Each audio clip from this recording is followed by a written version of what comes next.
In Romania, 1 year and 3 months ago, the elections were annulled. Well, as Prime Minister Morawiecki and Michał Rahon said, we experienced one way of so-called heaven, the Soviet heaven, the communist dictatorship.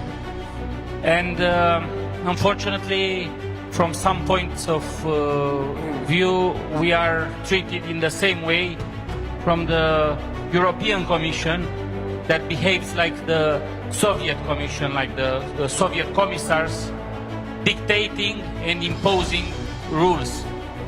And we lived too much under dictatorship, under the Soviet occupation, and we do not want it anymore. This is why when we are talking about dictatorial regimes and we are seeing the regime of mullahs and ayatollahs, we are seeing the ugly face of authoritarianism and of totalitarianism right now.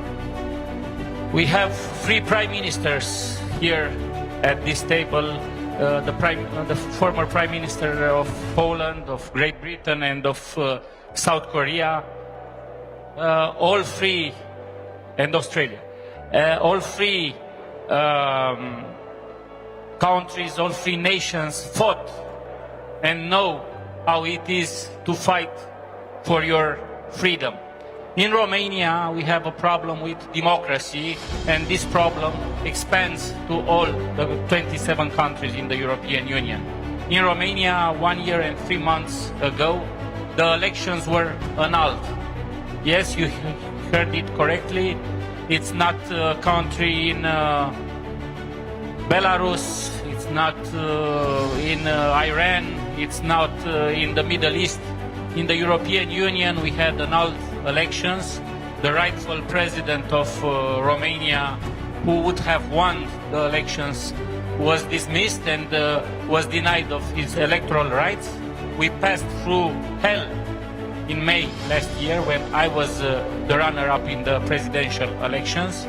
And this is a phenomenon that is growing and growing in the EU Commission, and we are looking towards the elections in Hungary, and we are seeing the interventions from Brussels, and we are hoping that they will stop sending billions and billions of euros just to impose their puppet government like they did last year in Romania.